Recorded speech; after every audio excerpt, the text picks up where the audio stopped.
Hallelujah, hallelujah, hallelujah, hallelujah.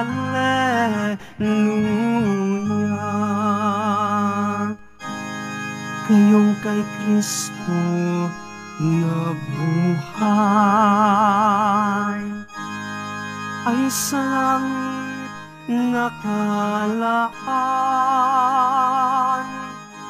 upang kay Kristo pumisan. Hallelujah, hallelujah, hallelujah, hallelujah.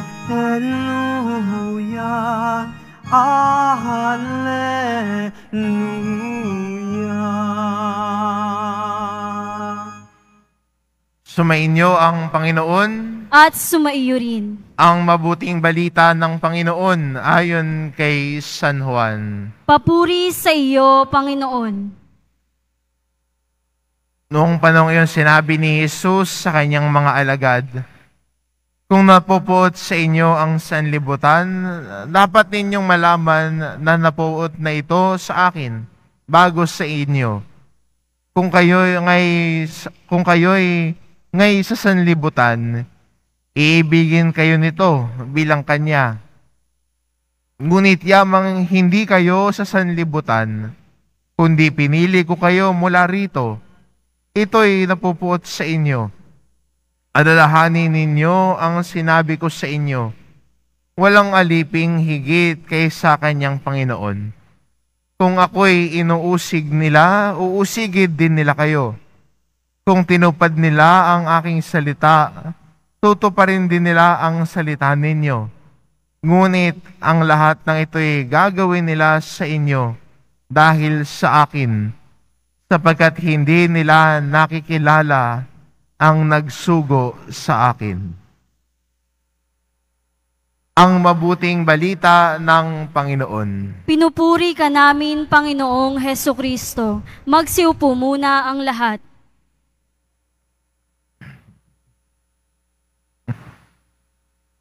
Minsan ho, pag nanonood tayo ng mga video, meron nakalagay ho doon na disclaimer. Disclaimer, ito pwedeng mangyari sa iyo, di ba? Pag bumili ka ng isang product nila, nakalagay doon, disclaimer, no? Baka masyado kang gumanda pag ginamit mo to, di ba? Maraming magkagusto sa iyo pag ginamit mo tong produkto namin. Sa ebanghelyo natin, may disclaimer din si Jesus. Ang disclaimer niyang ito ay para sa lahat ng susunod sa Kanya. Ang disclaimer niya ay, kung ako'y inusig, uusigin din kayo. Kung kinapuotan din ako ng mundo, kapupuotan din kayo ng mundo. Ito ho yung disclaimer ni Jesus sa lahat ng nais sumunod sa Kanya. Telling us that hindi madali ang sumunod kay Jesus. Kung paano siya inusig sa kanyang pagpapahayag, ganon din ang mararanasan ng mga sumusunod sa Kanya. Bakit ganoon? Dahil sabi ni Jesus, hindi nakikilala ng sanlibutan ang tinig ko. Pero ganoon pa man, mas pinipili natin si Jesus. Kahit na minsan may disclaimer na ganun si Jesus sa atin, kaya natin sabihin, Lord, okay lang yan. Dahil gusto kitang sundan. Pero hindi lang ho negative ang disclaimer ni Jesus. Kung babasahin ho natin yung ebanghelyo, hindi lang po sinabi ni Jesus kung paano inusig ako ng mundo, gayon din kayo uusigin. Pero isa din na sinabi ni Jesus, kung pinakinggan nila ang aking salita, pakikinggan din nila kayo.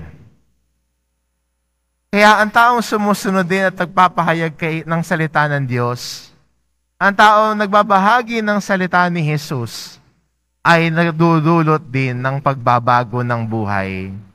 Kaya hindi ho hirap lang ang pagsunod kay Jesus. May mga biyaya din na nais isama si Jesus.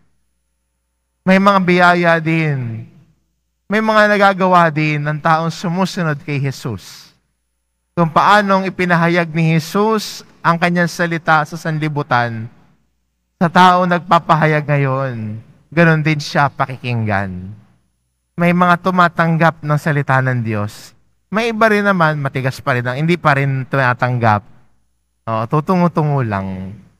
Pero sa lahat ng ito, kaya natin bilang Kristiyanong sabihin, Opo, Panginoon, nakahanda kaming sumunod sa iyo, kahit may disclaimer ka man, dahil mas mahal ka namin. Dahil natagpuan namin ang salitang nagbibigay buhay sa iyo, Panginoon, kahit ano pa ang cost of discipleship namin, handa kaming sundan ka dahil mas malaki ang pag-ibig namin sa iyo. At sana yun ang kaya nating sabihin sa Panginoon. At yun ang ating samot dalangin na sa panahon ng pag-uusig, tayo ay minamaliit o tinatawanan sa ating pananampalataya. Huwag tayo panghinaan ng loob. Magpatuloy tayo sa pagsunod kay Jesus. Magpatuloy tayo sa ating pagsisikap na baguhin ang ating buhay. There is a disclaimer to discipleship. And that disclaimer is acceptable to us because we are following Jesus on His way to the cross. Si Jesus ang sinusundan. Si Jesus na yumakap ng pagpapakasakit, yumakap ng hirap, pero hindi ibig sabihin noon sa paghihirap din natin, hindi tayo nag-iisa.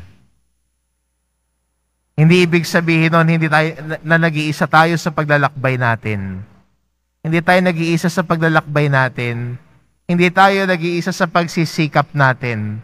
Hindi tayo nag-iisa sa ating pagsisikap na baguhin ang ating buhay at talikuran ang ating pangit na gawain. Kasama natin ang Diyos. Kapiling natin ang Diyos. Kaya,